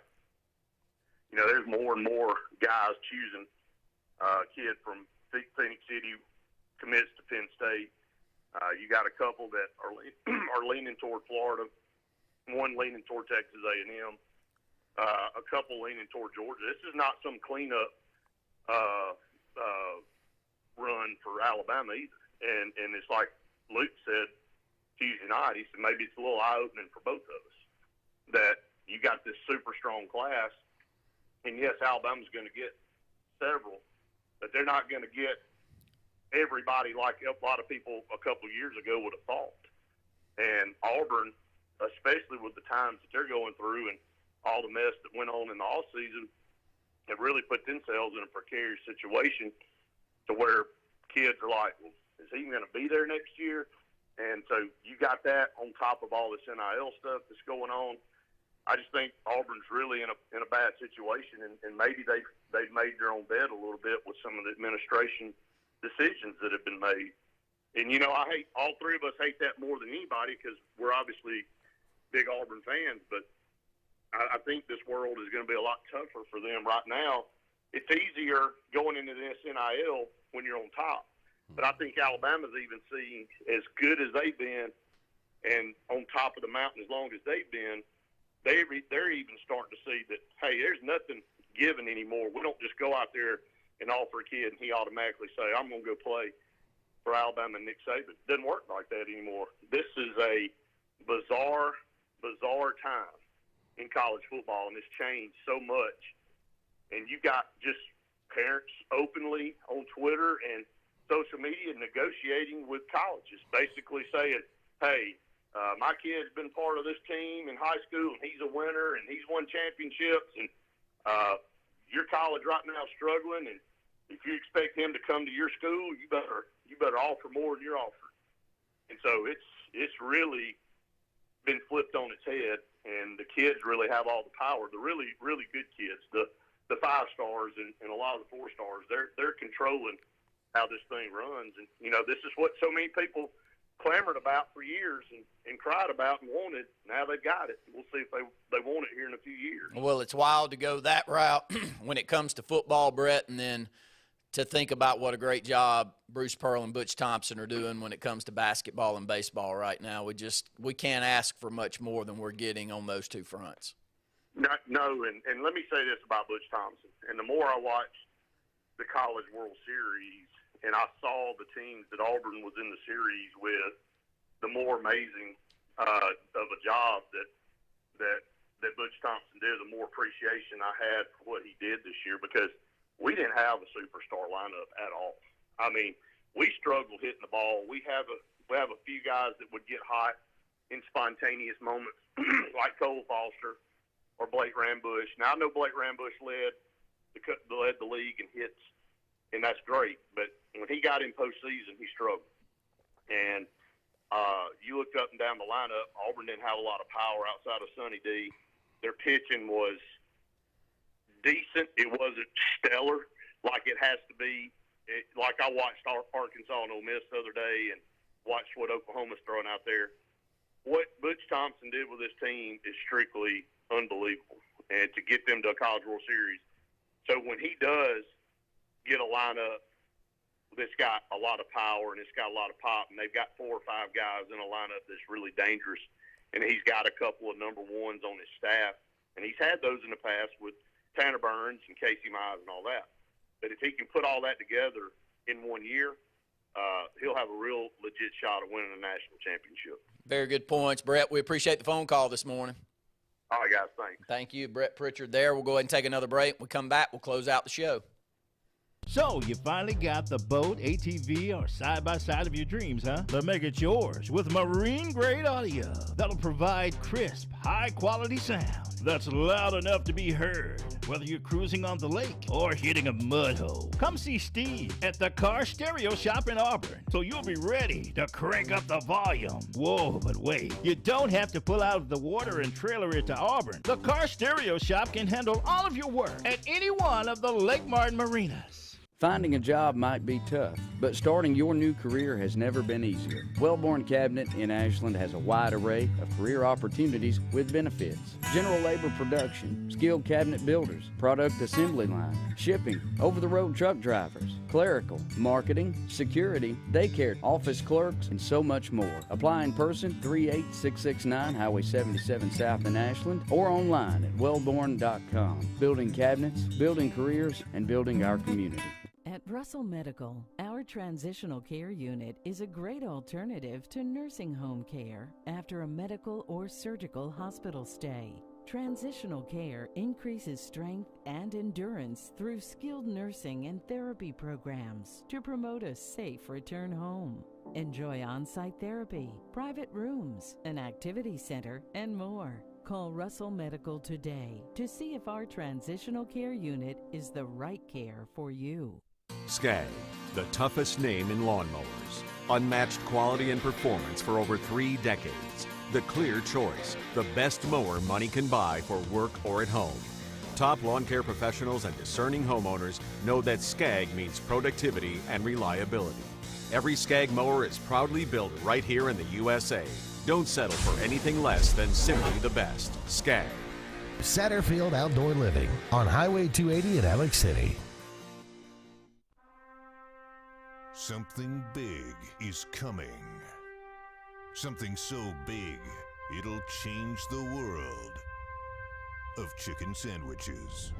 Zaxby's new signature sandwich with Zax sauce or new spicy Zax sauce. Because the chicken sandwich war ain't over yet. The new signature sandwich. All the other little sandwiches can run along. We'll take it from here.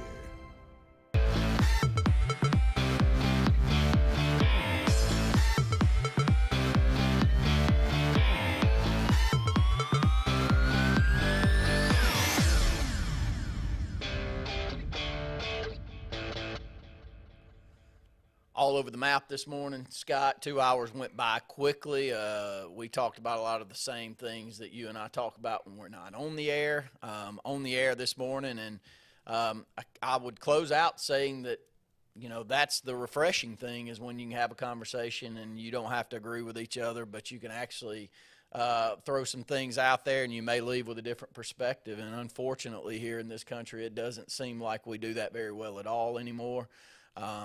We've lost that whole rhetoric idea that used to be important, now is not important as much as just standing your ground and not listening to differing opinions. And we're getting what we're getting because of that. And until we change that dynamic in, say, communities like you and I live in, or in this state or in this country, we're going to stay down a path that I don't think any of us want to go down. And if we go down it, it's going to look much different than the country and the state that you and I grew up in. Yeah, and you know, something I've always enjoyed with our group is, you know, obviously we have different backgrounds and different views on things, but unless it's Auburn Alabama football, we typically, although we may not always agree with what the other person is saying, I think it's good for people to hear other perspectives and to be a more well-rounded thinker and not get consumed by group thought. And you know, just because I said it's blue and you said it's orange, you know, we both may be right to an extent, but I can't demonize you just because we have a different of opinion. And our country has never been that way. Now, we maybe have seen it publicized more, or we saw it, you know, publicized during those times, but where deals were being made, where action was being taken, it took people from different sides to come together and say, you know what, you know, that's for show out there, but we're going to get this done here. And so I don't care how it happens, as long as you have conversations with people that are making decisions from different backgrounds. You don't have to agree, but to have a better understanding of people's understanding and perspectives. Well, if there's anything that we can do up here and to the small audience around the state of Alabama that's tuning into us each week, and we appreciate all of you that reach out to us out on the streets. I have people come up to me every week that want to have a conversation around one that we have here. So if we can have one, Scott and I'd like to have one around what we talked about a lot today, and that is we got to find a way to come together a little more. And if we don't, we can stay down this path, and it's going to be a scary path. It really is going to be a path that none of us saw coming when we were in school, but well on our way if we don't change the way that we are. But, hey, we got high school football coming down the line. We'll start as the weeks move on talking about some schedules, 7-on-7 tournaments, hopefully some recruiting that will be some good news around our area. I've seen some offers coming in that I would like to see more of. That's going to be a good thing. Recruiting starts a lot earlier than just that junior year. It starts way before then now, and so that will be something that we'll discuss a lot more. And hopefully as two Auburn fans, we start seeing some positive momentum on the football side, because there has been and there will continue to be plenty of positive momentum when it comes to Alabama and Nick Saban. So we're up against the close of the program. I want to thank all of you for tuning in out there. Reed for being back there and producing and doing a tremendous job every Saturday. For Scott Hardy, I'm Randy Lee saying thanks for tuning into the Saturday Sports Countdown. Tails are wagging and pets are bragging about Zoom to Groom. Columbus, Phoenix City, and Smith Station. Zoom to Groom comes to you. It's mobile pet grooming from the comfort of your driveway. Schedule your appointment now online at zoomtogroom.net or by phone at 334-740-9909. Hi, John. You have messages. Not now, phone. I'm driving. You know you want to text your friends. Texting and driving is illegal. No distractions, period. People die that way. Eating, putting on makeup. Scroll through your music? Nope. Your girlfriend just texted. She's bored. Sorry, not worth dying for. Good call. She seems a little clingy. Don't text your life goodbye. Drive safe, Alabama. A message from your Alabama Department of Transportation. Are you looking for something really good for lunch? Are you tired of the same old fast food? Well, go to Buck's. Get a meat and 2 sides or a meat and 3 sides for the best deal in town. Buck's always serves up the best food, including fried chicken, wings, hamburger steaks, catfish, shrimp, and yes, of course, the famous Buck Cheeseburger Basket. And Buck's has dinner specials too. So if it's your turn to cook dinner, Buck's will be glad to do it for you. We appreciate your business and look forward to serving you. Whoever you are, wherever you race, hit the track like a champion. The YZ250F and the YZ450F Monster Energy Yamaha Racing Editions. Only from Yamaha.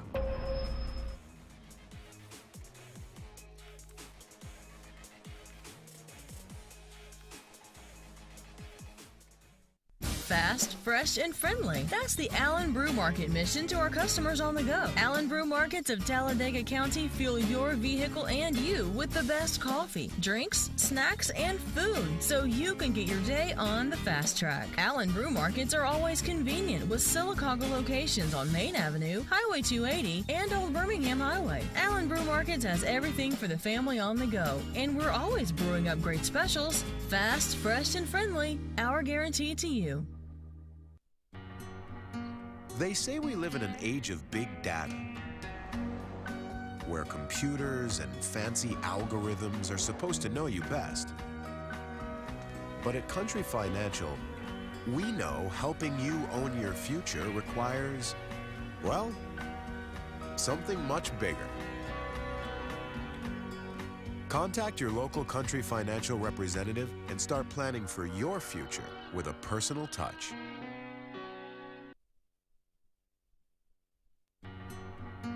They say we live in an age of big data, where computers and fancy algorithms are supposed to know you best.